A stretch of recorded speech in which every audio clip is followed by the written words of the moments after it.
నమస్కారం. తెలుగు సినిమా 75 వసంతాలు పూర్తి చేసుకుంది. వజ్రోత్సవ వేడుకల్ని వైభవంగా జరుపుకుంటోంది.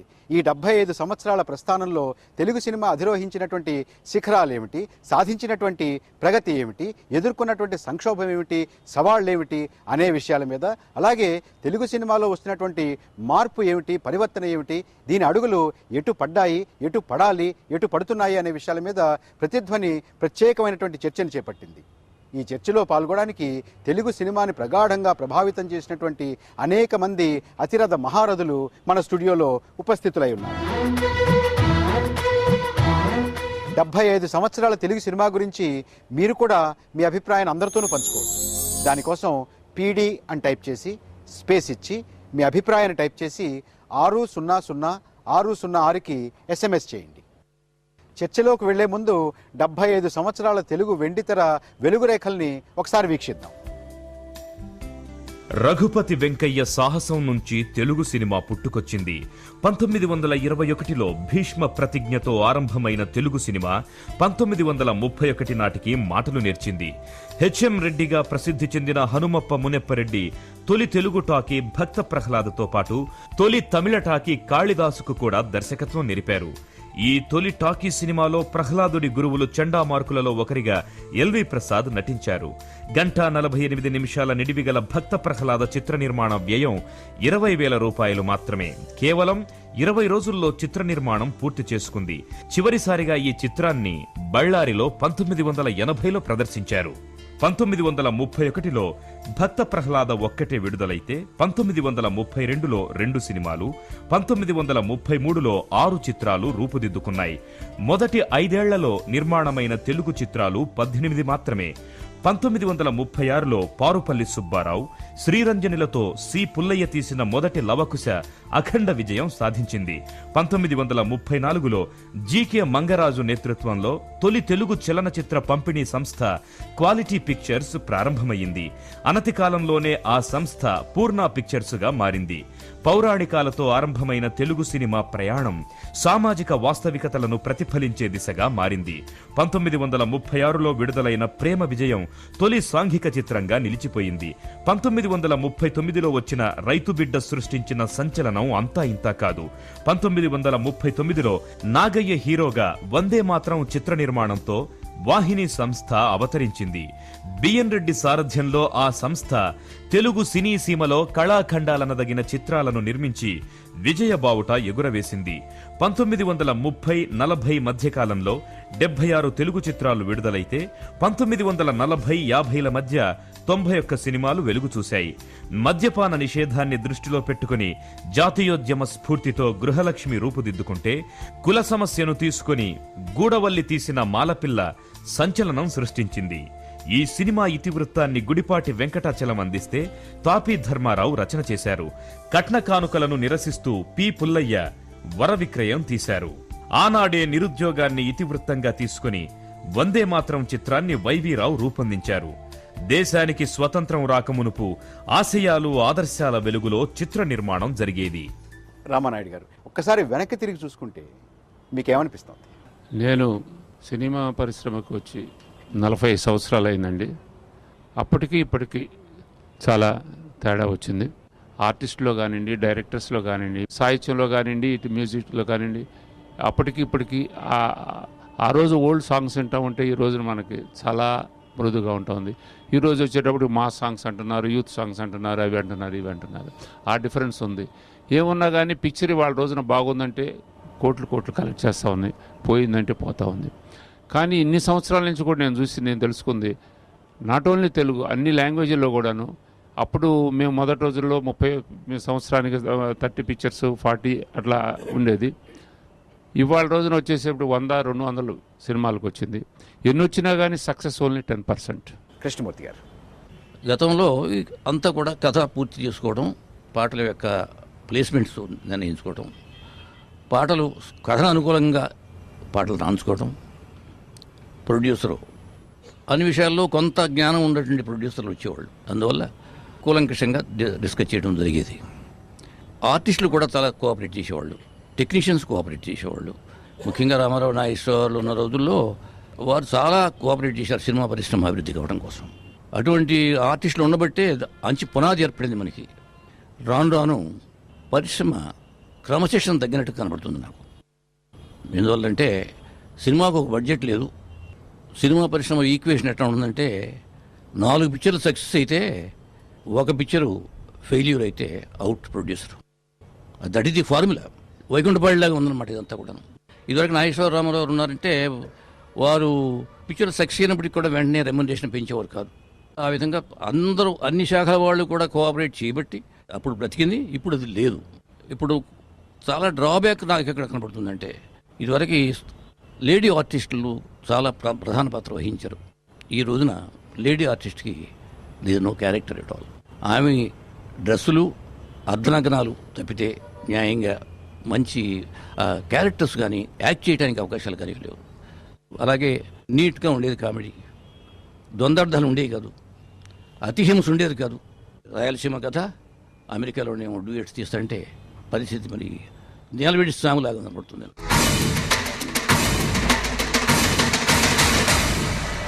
చర్చని కొనసాగించుకునే ముందు 75 సంవత్సరాల తెలుగు సినిమా ప్రస్థానం మీద సినీ ప్రముఖులు ఏమంటున్నారో ఒకసారి విందాం.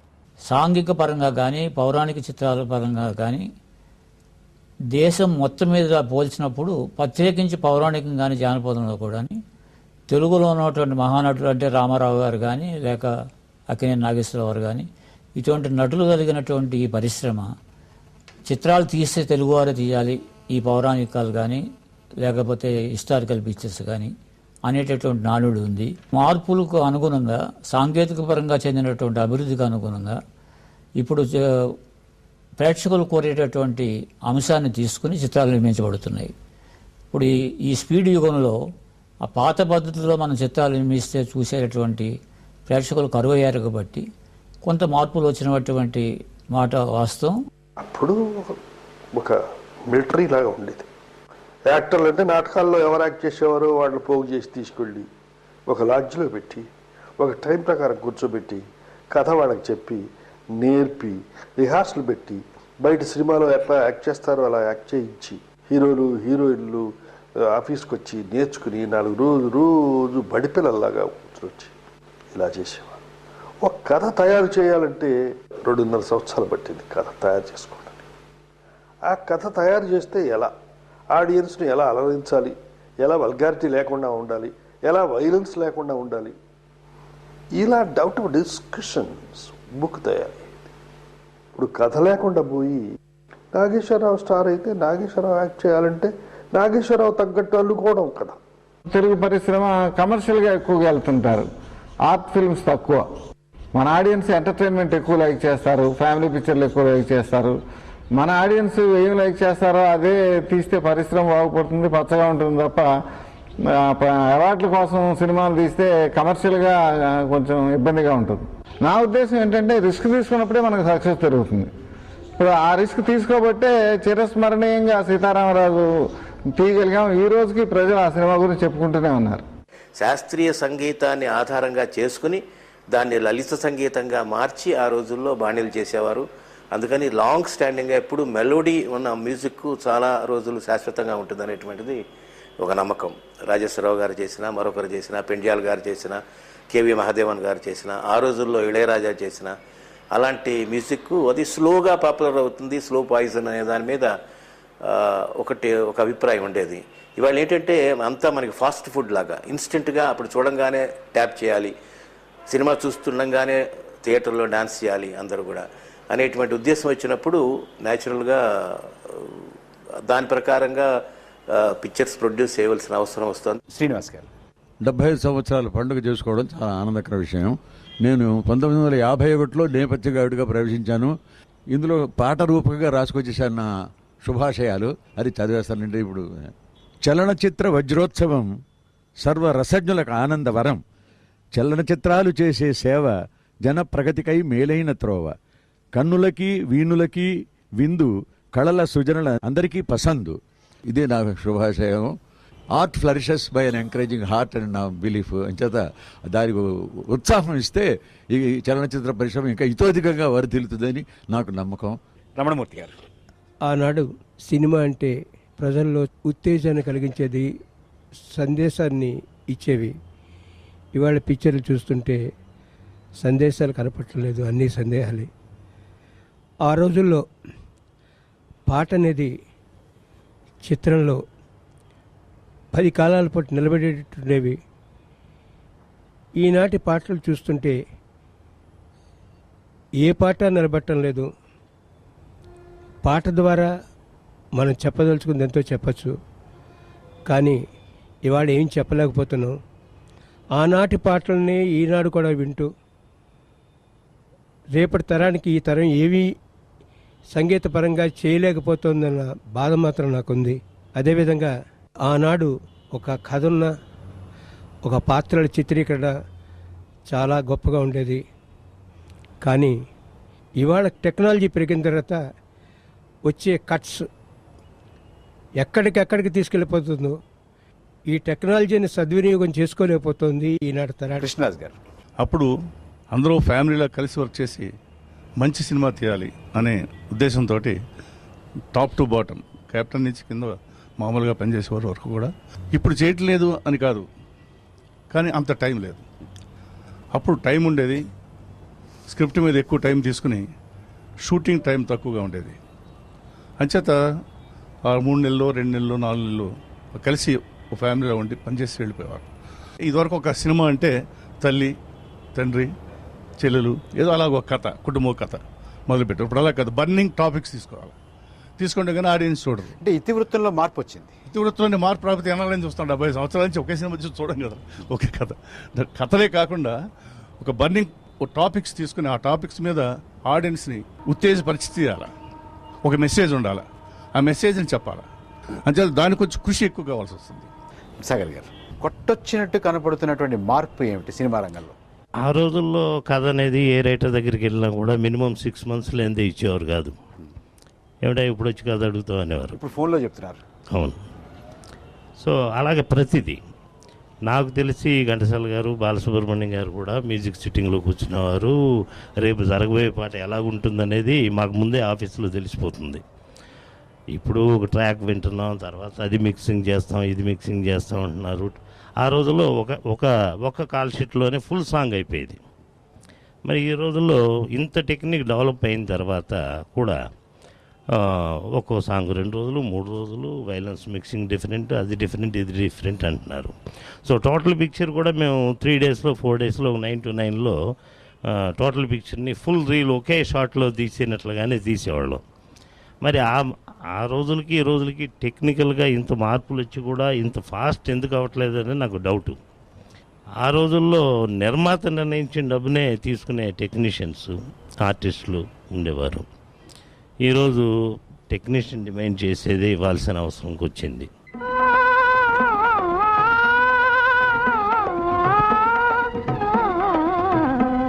తెలుగు సినిమా అంటే దృశ్యాల సమాహారం కాదు, అది నవరస నటనా సమ్మిళితం. తెలుగు సినిమా జగత్తులోని అనేక మంది దిగ్గజాలు తమ నటనా కౌశలంతో పాత్రలకు ప్రాణం పోశారు, నవరసాలని ఆలవోకగా ప్రదర్శించారు.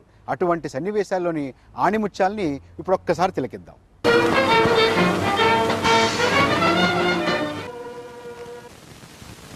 ఈ భక్తుడికి ప్రవేశం ఉందా? మేము హరిజనులం. హరిజనులా? ఈ బ్రాహ్మడికి మీ దేవాలయ ప్రవేశార్హత లేదా? బ్రాహ్మలు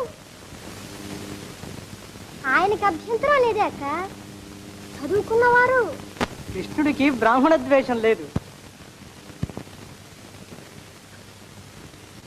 ఆఖరు మాట విను.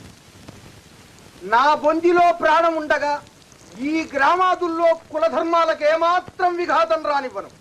ఎందుకు మాతో మీరింత చనువుగా అభ్యంతరం లేకుండా మా దగ్గరగా కూర్చుని మాట్లాడతారు, కానీ మీ బ్రాహ్మలు అందుకునే మా అక్కకండి మీరంటే అమితమైన గౌరవం.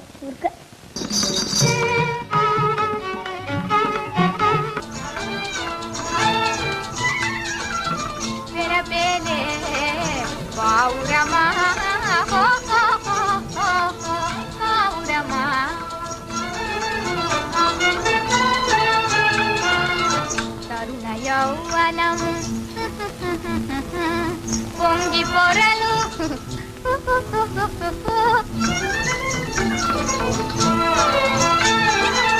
తరుణ యౌవనము పొంగి పొరలునా వలపు కౌగిలిని పూలలాడరాగే.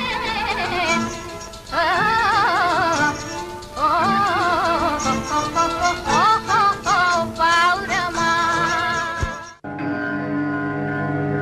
సన్మార్గులకు సహాయపడటం మా వ్రతమురా. నీ కోరిక తీరే కీలకం చూపిస్తాను, సాహసం చేయగలవురా.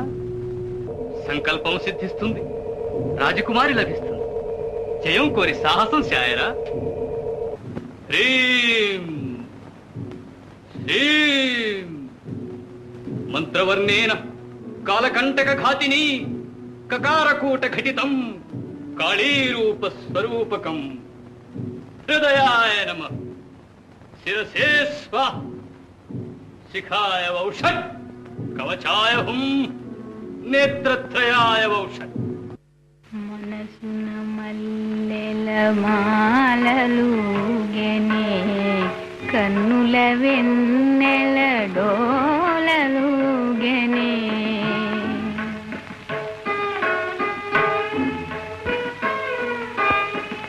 ఎంత హాయి ఈ రేయి నిండెనో.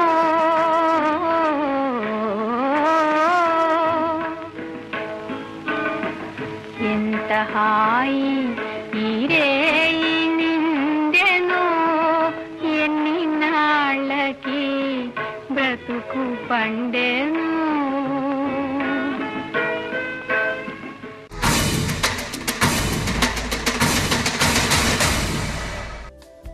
తెలుగు సినిమాకు స్వర్ణయుగంగా భావించే 1950-60 మధ్యకాలంలో 327 సినిమాలు రూపుదిద్దుకున్నాయి. ఈ కాలంలో మల్లీశ్వరి, పాతాళ భైరవి, దేవదాసు, మిస్సమ్మ, మాయాబజార్ వంటి అపురూప చిత్రాలు విడుదలై ప్రేక్షకులను అలరించాయి. 1955లో రూపుదిద్దుకున్న పెద్ద మనుషులు, తోడు దొంగలు, విప్రనారాయణ సినిమాలకు తొలిసారి జాతీయ అవార్డులు దక్కాయి. 1956లో హైదరాబాద్లో సారథి స్టూడియో అవతరించి రాష్ట్రంలో చిత్ర నిర్మాణానికి నాంది పలికింది. 1960-70 మధ్యకాలంలో మొత్తం 552 సినిమాలు విడుదలయ్యాయి. రాష్ట్ర ప్రభుత్వం చలనచిత్రాలను ప్రోత్సహిస్తూ నంది పురస్కారాలను 1964లో ప్రవేశపెట్టింది. డాక్టర్ చక్రవర్తి సినిమా తొలి బంగారు నంది అందుకున్న చిత్రంగా నిలిచిపోయింది. 1964లో జకార్తాలో జరిగిన ఆఫ్రో ఏషియన్ చలనచిత్రోత్సవంలో నర్తనశాల అంతర్జాతీయ ప్రేక్షకుల దృష్టిని ఆకర్షించింది. 1967లో విడుదలైన లవకుశతో తెలుగు సినిమా రంగులనద్దుకొని ప్రేక్షకులకు కనువిందు చేయనారంభించింది. తెలుగు సినిమా పూర్తి వ్యాపార లక్షణాలను సంతరించుకొని అచ్చమైన వృత్తిగా మారడం ఈ దశాబ్ద ప్రత్యేకత. 1970-80 మధ్యకాలంలో 758 చిత్రాలు తెలుగులో విడుదలయ్యాయి. తెలుగు తెరపైకి డిటెక్టివ్ కథాంశాలు వరదలా వచ్చాయి. తెలుగు సినిమా పూర్తిగా కమర్షియల్ రంగును పులుముకుంది. 1978 అక్టోబర్లో ఆంధ్రప్రదేశ్ చలనచిత్ర పరిశ్రమాభివృద్ధి మండలి ఏర్పాటవడంతో చిత్ర నిర్మాణం ఊపందుకుంది. 1980 నుంచి 90 దాకా లెక్కకు మిక్కిలిగా 1665 సినిమాలు రూపొందాయి. తెలుగు సినిమా నేలిన అగ్రతారల వారసులు ఈ దశాబ్దంలోనే సినీ రంగ ప్రవేశం చేశారు. 1990-2000 మధ్యకాలంలో తెలుగులో 956 చిత్రాలు విడుదలకు నోచుకున్నాయి. క్రమేణా క్షీణ విలువలదే పైచేయి అయ్యింది. హింస, అసభ్య శృంగారం, ద్వందార్థాలు, అంగాంగ ప్రదర్శనలు పెద్దపీట వేసుకున్నాయి. మన కథానాయిక తోలుబొమ్మ అయ్యింది. ఏ లక్ష్యం లేని ఆకతాయి అబ్బాయి మన సినీ హీరో అయ్యాడు. తెలుగు చలనచిత్రాలు రాశిపరంగా పెరిగినప్పటికీ వాసిపరంగా తిరోగమనంలో పయనిస్తున్నట్టు విమర్శలు వినవస్తున్నాయి. మోహన్ కృష్ణ గారు, పాత తరానికి కొత్త తరానికి మధ్య చాలా వ్యత్యాసం ఉంది. ఇది క్షీణత.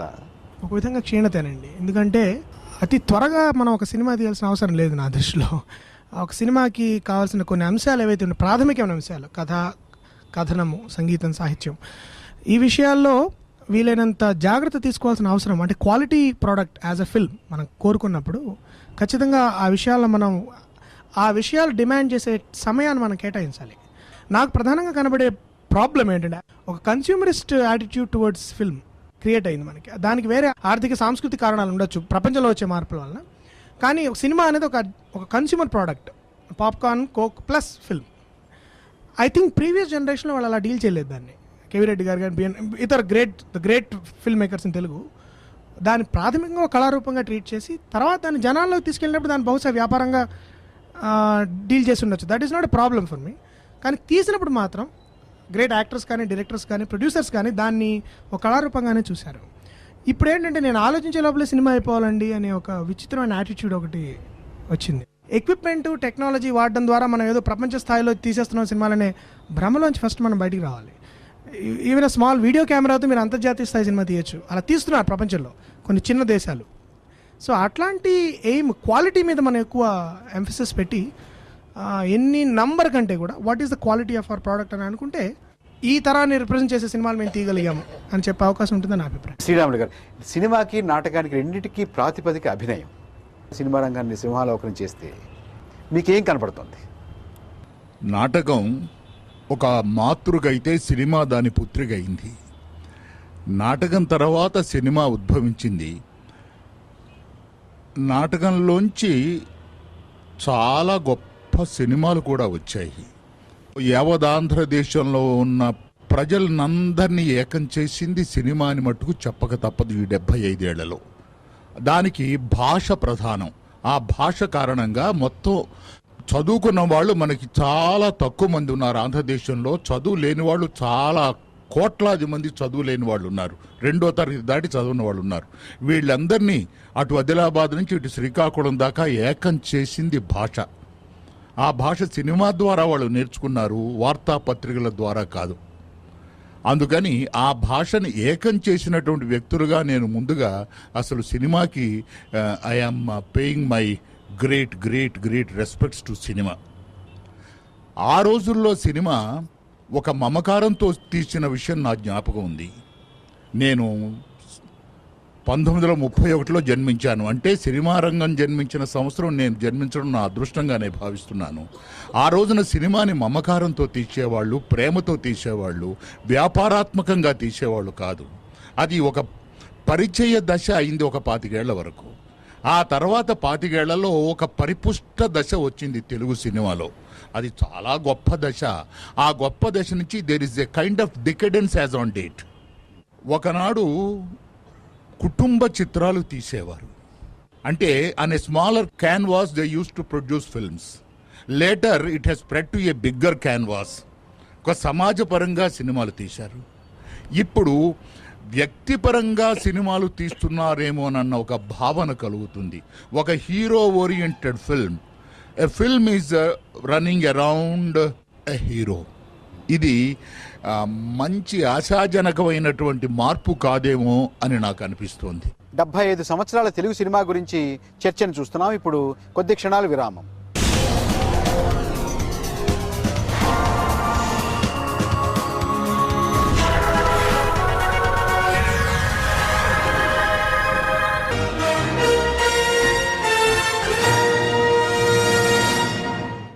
తెలుగు సినిమాల్లోని అత్యుత్తమ సన్నివేశాల్లో మరికొన్నింటిని ఒకసారి చూద్దాం.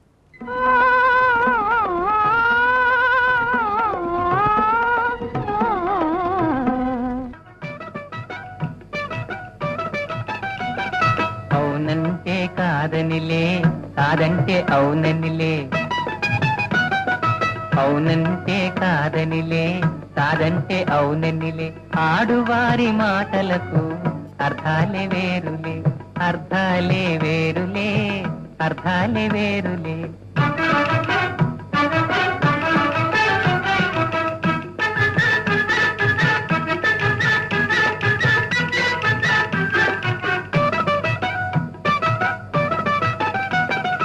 అలిగి తొలగి నిలిచినతో,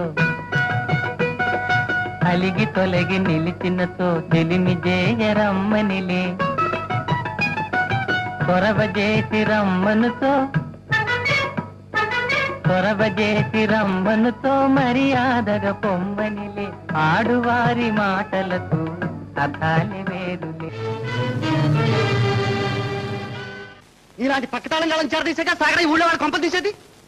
చేజిక్కిన బక్కలైతే పీల్చి పిప్పి చేయడమేగా మీ పని. కష్టాల్లో ఆదుకుంటారు, మీ దగ్గరికి వస్తే కత్తిపొలను ఇరికించాలని చూస్తారు.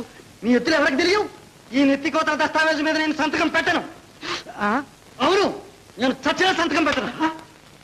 సాగరయ్య గారు, రోజులు మారాయని గుర్తించండి. కల్లా కపటం కానని వాడ, లోకం పోకడ తెలియని వాడ, కల్లా కపటం కానని వాడ, లోకం పోకడ తెలియని వాడ, ఏరువాక సాగరో నన్నో చిన్నన్న, నీ కష్టమంతా తీరును రన్నో చిన్నన్న.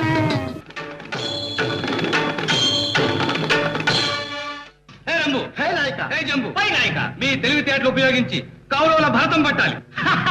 పెళ్లి చేయడం చేత కాదు గాని వాడు చేయమంటేనా? నా పెళ్ళంట ఓహ నా పెళ్ళంట, మీకు నాకు చెల్లంట, లోకమెల్ల గోలంట, తాం తాం తాం. బాలా కుమారినంట చాలా సుకుమారినంట, బాలా కుమారినంట చాలా సుకుమారినంట, పెళ్లి కొడుకు నన్ను చూసి ముక్కి ముట్ట పోవునంట. అయ్యయ్యయ్యయ్యయ్యయ్యో. తోం తోం తోం తత ధీం ధీం ధీం తత తోం తత ధీం త అర్థం తాం ఇష్టం తాం తం తాం తం తాం తాం తని తప మగతి తాళి కట్ట వస్తున్నట తాళి కట్ట.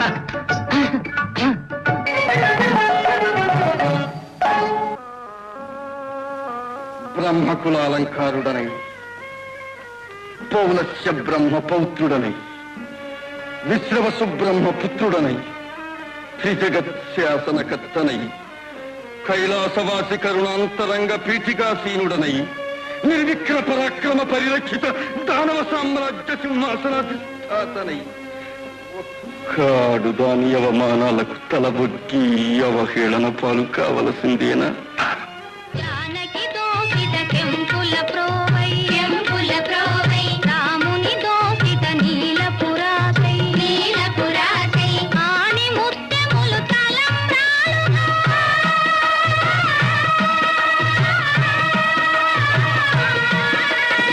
ఆని ముత్యములు తలంబ్రాలుగా, తిరుమల మెరసిన సీతారాముల కళ్యాణము చూతమురారండి, సీతారాముల కళ్యాణము చూతమురారండి.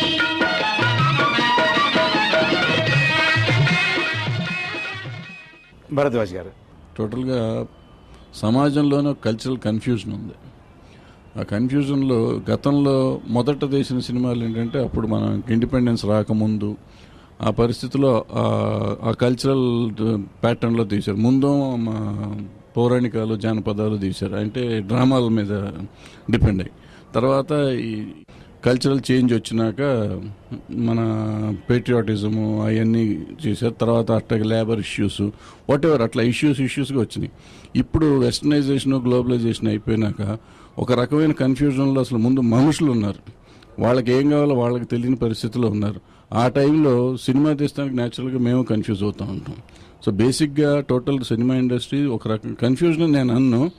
బట్ ఇప్పుడు జరుగుతున్న చేంజెస్ కావాల్సినట్టుగా అనుగుణంగా మారాలంటే ఈ సిచ్యువేషన్ మారాలి. అది కాకుండా ఇంతకుముందు సినిమా అంటే ఒక కలెక్టివ్ ఎఫర్ట్, కళాత్మకమైన సినిమా అంటే మేము తీసిన కళాత్మక సినిమాలు అని నేను అన్నాను. బట్ ఒక ప్యాషన్తో తీసాం సినిమాలు. ఇప్పుడు ఏంటంటే అందరు చెప్పినట్టు వ్యాపారాత్మకం అయిపోయింది, టోటల్ బిజినెస్ ప్రపోజల్ అయిపోయింది. బిజినెస్ ప్రపోజిషన్ అయినప్పుడు you will not get it. అంటే డబ్బు కూడా అట్లాగే ఖర్చు అవుతుంది, రెవెన్యూ కూడా అట్లాగే ఉంది. కాబట్టి మనం ఎవరిని తప్పు పట్టే పరిస్థితి లేదు, మన డబ్బులు వస్తున్నాయి. అండ్ ప్రొడ్యూసర్ మేకర్ అనేవారు ఇంతకుముందు. Now I don't think is anymore a maker. Neelakantam garu, ఒక రైటర్ డైరెక్టర్గా నేను పర్సీవ్ చేసే ప్రాబ్లం అంటే కథల్లో చాలా లిమిటేషన్ వచ్చిందండి. అంటే either they have become youth oriented or hero oriented. So ఈ మధ్యలో ఉన్న కథల్ని ఆడియన్స్ అంటే ఫస్ట్ ఈ ఫార్ములాలో ఉంటేనే we're actually getting the producers assent. అంటే ప్రొడ్యూసర్ గారు కానీ డిస్ట్రిబ్యూటర్ కానీ ఇఫ్ దే ఆర్ ఈ ఫార్ములాలో ఉంటే they are giving more preference అనమాట దానికి, ఆ ఫిల్మ్స్కు.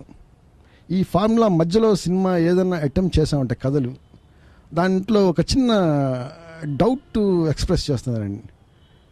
ఇది వేర్ ఫ్రమ్ దిస్ ప్రాబ్లం అంటే ఈరోజు సక్సెస్ అవుతున్న సినిమాలు కూడా మీరు చూసుకుంటే కదా హీరో ఓరియంటెడ్ ఫిల్మ్స్ కానీ or these love stories, this formula మధ్యనే షిఫ్ట్ అవుతుందండి, ఈ రెండు ఫార్ములా మధ్యనే.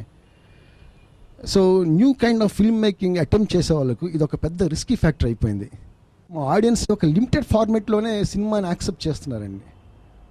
కొంచెం ఎవేగా కథ చెప్పితే కనుక కొంచెం ఒక డిఫరెంట్గా ఫిల్మ్ చేయాలని ప్రయత్నం చేస్తే ఎక్కడో ఒక చిన్న తొందరపాటు వాళ్ళకంటే ఈ సినిమా మనల్ని ఎంటర్టైన్ చేయదేమో అంటే ఆ పేషెంట్ లెవెల్ కొంచెం తగ్గిపోయిందేమో నా ఫీలింగ్ అండి. మల్లికార్జునరావు గారు, చదువు సంధ్య లేనటువంటి రైతు కూడా ఈ ఎకరం భూమికి పంట వేస్తే వచ్చిందాన్ని మార్కెట్లో అమ్మితే ఎంత వస్తుంది, ఎంత లాభం గిట్టుబాటు అవుద్ది, మధ్యలో తుఫాన్లు వర్షాలు దృష్టిలో పెట్టుకొని ఆలోచిస్తే కూడా ఆడికి ఒక అవగాహన ఉంటుంది. ఈవేళ దేశం అంతటిని చుట్టేసి అనేక రకాల వ్యాపారాలు చేసి మహామేధావులు అనిపించుకున్న వాళ్ళు కూడా సినిమాలు తీయడానికి వచ్చి అది గ్యామ్లింగ్ కింద తయారు చేశారు.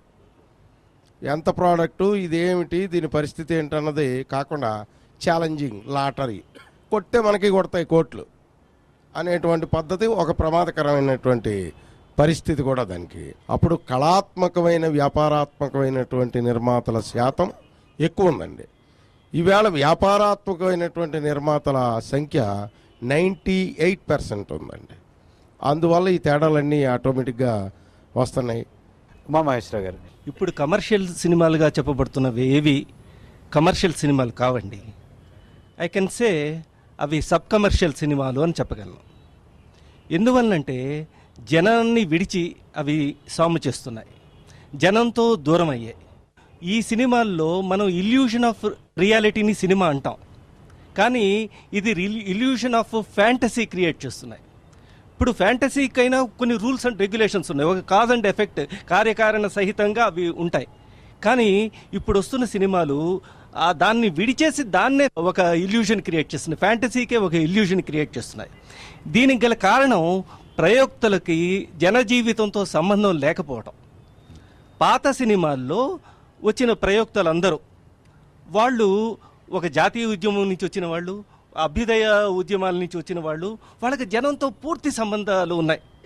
అంతెందుకు ప్రయోక్తులే కాదు, రైటర్స్ కూడా గొప్ప గొప్ప రైటర్స్, జనజీవితంతో సంబంధం ఉన్న ఆత్రేయ గారు, శ్రీశ్రీ గారు, ఆరుద్ర గారు, దాశరథి గారు, వీళ్ళందరూ ప్రజోద్యమాల్లో పాల్గొన్న వాళ్ళు, వాళ్ళందరూ వచ్చి సినిమాల్లో ఉన్నారు. అంటే క్రీమ్ ఆఫ్ సొసైటీ వాళ్ళందరూ సినిమాల్లోకి వచ్చారు.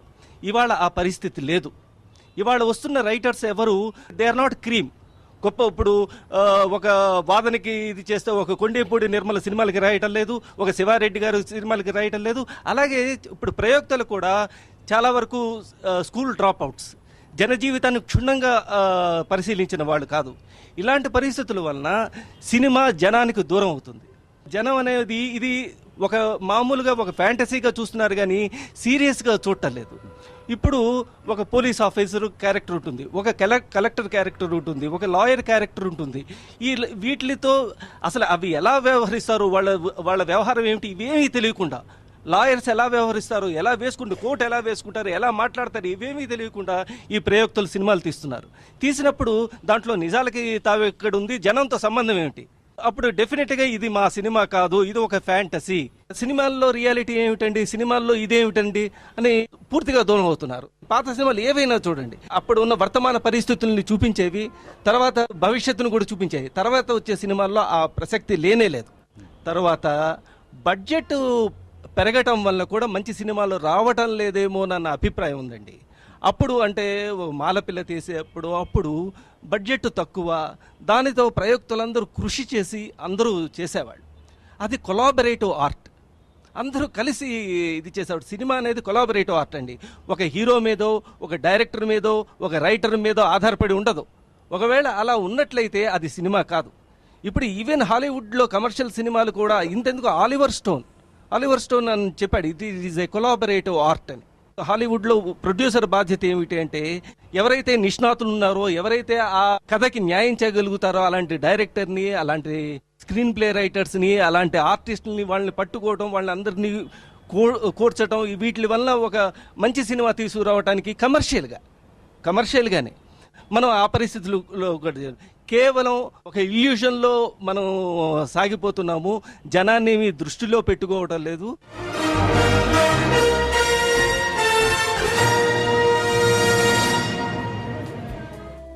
భక్త ప్రహ్లాదతో ఆరంభమైన తెలుగు సినిమా ప్రస్థానంలో కొత్త పోకడలకు, సంక్షోభాలకు కొదవలేదు.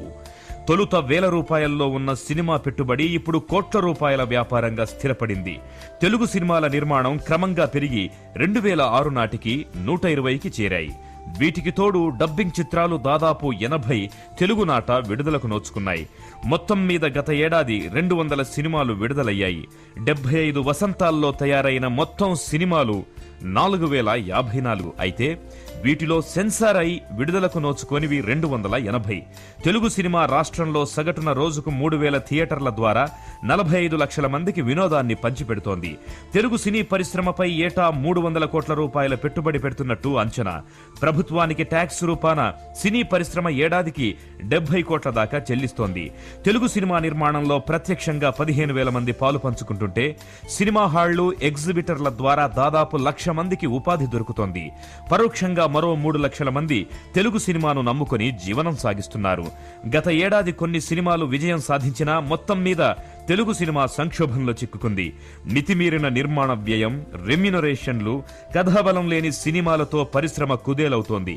1984లో అప్పటి ముఖ్యమంత్రి ఎన్టీ రామారావు రాష్ట్ర వ్యాప్తంగా సినిమా థియేటర్లలో పన్ను వసూలుకు స్లాబ్ సిస్టమ్ను ప్రవేశపెట్టారు. దీనివల్ల కొంత మేలు జరిగినా చివరికి చిత్రసీమ సంక్షోభంలో చిక్కుకొని 400 థియేటర్లు మూతపడ్డాయి.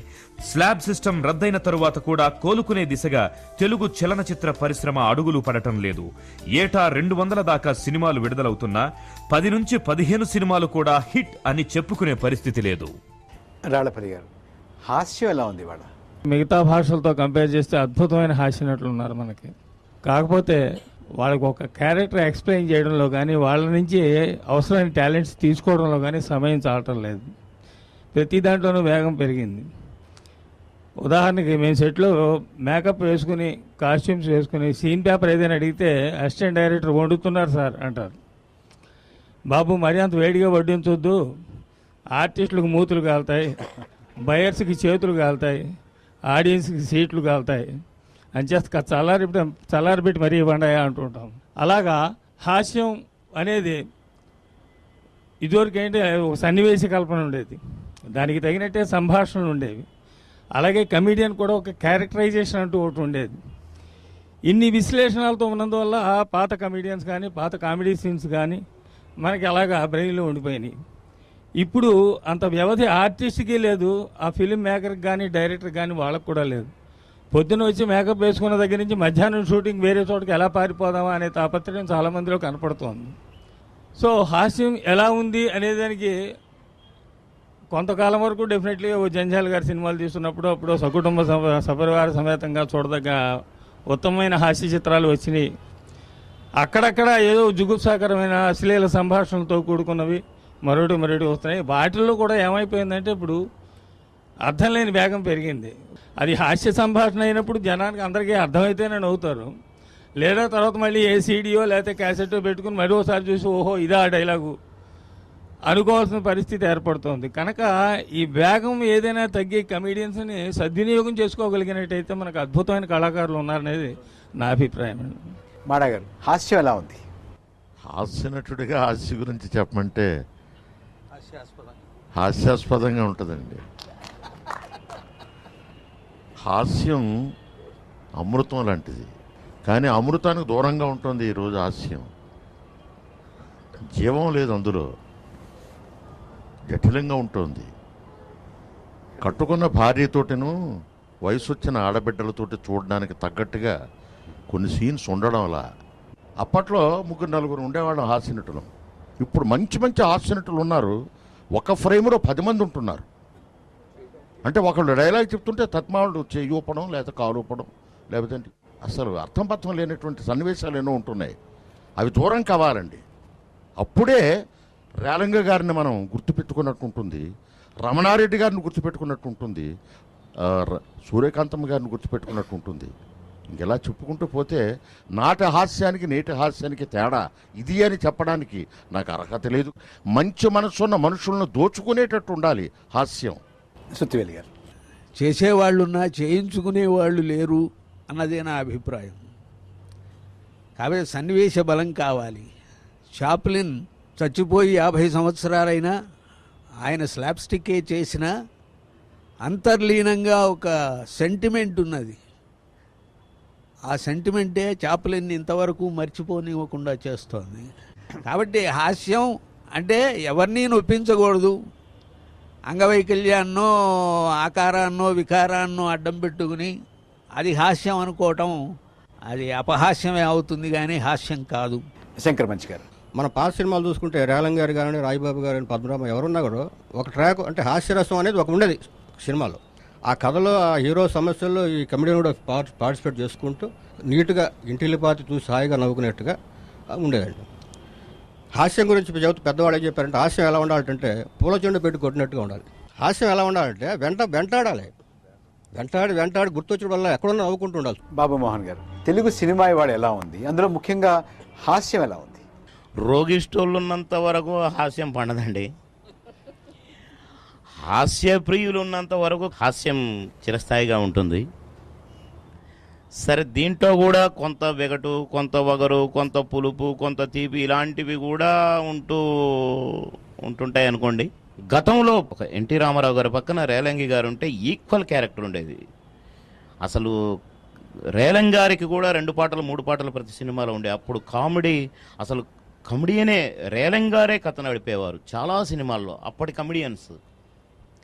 అలా ఇప్పుడు అంత ఇంపార్టెన్స్ లేదండి. కమెడియన్ కరివేపాకు వస్తాడు వెళ్తాడు, ఉండాలి గనక అదో కామెడీ కూడా ఉంది అనిపించాలి గనక ఇప్పుడు కమెడియన్లని వాడుతున్నారని నేను అనుకుంటున్నాను సార్. పట్నాయక్ గారు, డెఫినెట్గా అందరూ ఆ రోజుల్లో ఈ రోజుల్లో అంటున్నారు, కానీ సినిమా ఇండస్ట్రీకి గోల్డెన్ ఎరా ఏదైతే ఉందంటే అది నాగిరెడ్డి చక్రపాణి గారి టైంలో ఉందండి. నేను ఒకటే చెప్తా, ఆ రోజు ఎడ్ల బండిలో తిరిగిన వాళ్ళు ఈరోజు ఎడ్ల బండిలో తిరుగుతారా? తిరగరు కదా. కంపల్సరీ కార్ ఎక్కాల్సిందే. ఎందుకంటే ఇప్పుడు ట్రెండ్ అది. ఇప్పుడు ట్రెండ్ పొల్యూషన్ క్రియేట్ చేస్తుంది కాదను. మన జనరల్ లైఫ్తో కంపేర్ చేసుకుని సినిమాని కంపేర్ చేసుకుంటే సినిమా హ్యాస్ డెవలప్డ్. ఆ డెవలప్మెంట్ని మనం డెఫినెట్గా ఇన్వైట్ చేయాలి. ఒకప్పుడు డైరెక్టర్ సెంటర్డ్ ఫిల్మ్స్ ఉండేవి, ఇప్పుడు హీరో సెంటర్డ్ ఫిల్మ్స్ అయ్యాయి. హీరో సెంటర్డ్ ఫిల్మ్స్ అవగానే ఇందాక చాలామంది చెప్పినట్టు కథల్లో లిమిటేషన్స్ వచ్చేసాయి. అదే డైరెక్టర్ సెంటర్డ్ సినిమా వస్తే కథల్లో లిమిటేషన్స్ ఉండవు, క్రియేటివిటీ పెరుగుతుంది. నాకు తెలిసి ప్రతి ఇండస్ట్రీలో కూడా టెక్నాలజీ పెరిగిన తర్వాత టైం అనేది సేవ్ అయింది. సినిమా ఇండస్ట్రీలో టెక్నాలజీ పెరగగానే ఇట్ బికేమ్ ఇన్వర్స్లీ ప్రొపోర్షనల్. ఎలా అంటే ఇప్పుడు ఒకప్పుడు పాటలు మేము హాఫ్ డేలో రికార్డ్ చేసేవాళ్ళం అనేవాళ్ళం, ఇప్పుడు పాట చేయడానికి 5 days పడుతుంది. అలాగే సినిమాలు 18 daysలో షూట్ చేసిన సందర్భాలు ఉన్నాయి ఒకప్పుడు. ఇప్పుడు సినిమా షూట్ చేయాలంటే 200 days దాటిన సందర్భాలు కూడా ఉన్నాయి. ఎందుకంటే టెక్నాలజీ పెరగగానే ఆ టెక్నాలజీ అంతటినీ చూపించాలనే ఉద్దేశంతో ప్రతిదీ కూడా డీటెయిల్గా వాడాల్సి వస్తుంది. ఇప్పుడు DTS సౌండ్ అంటున్నారు. మామూలుగా ఒకప్పుడు మోనో సౌండ్ ఉండేది, అంతా ఒకేసారి రికార్డ్ చేసి ఒకే ట్రాక్లో వచ్చేస్తే సాంగ్ మొత్తం ఆ సాంగ్ని యాజ్ ఇట్ ఈస్ టెలికాస్ట్ చేసేస్తే చాలు, యాజ్ ఇట్ ఈస్ సినిమాలో పెట్టేస్తే చాలు. ఇప్పుడు DTS అనగానే ప్రతి ట్రాక్ సెపరేట్గా తీసుకోవాలి. This is the only field అని అన్ఫార్చునేట్లీ ఆర్ ఫార్చునేట్లీ టెక్నాలజీ పెరిగి టైం అనేది కొంచెం డ్రాప్ అయింది. 75 సంవత్సరాల్లో there is a lot of development in the industry. Music విషయంలో సాహిత్యం అనే దాని విలువ తగ్గుతూ వస్తుంది, సౌండ్ అనే దాని క్వాలిటీ పెరుగుతూ వస్తుంది. ఇది ఒక్కటి డెఫినెట్గా ఎవరు హర్షించలేరు, హర్షించకూడదు కూడా. ఆనాటి తెలుగు సినిమా ఎలా ఉంది, అది ఇవాళ ఎలా ఉంది, ఏ దశకు మనం చేరుకున్నాము, ఇవాళ తెలుగు సినిమా ఎదుర్కొంటున్నటువంటి సంక్షోభం ఏమిటి అనే విషయాల మీద అనేక మంది ఇవాళ మనకి వాళ్ళ అభిప్రాయాలు తెలియజేశారు. అంతేకాకుండా తెలుగు సినిమా ఎటు వెళ్ళాలి, ఎటు అడుగులు పడాలి అనే విషయాల మీద కూడా మనం చర్చించాలి. ఇవాళ ఈ చర్చని ఇంతటితో ముగిద్దాం.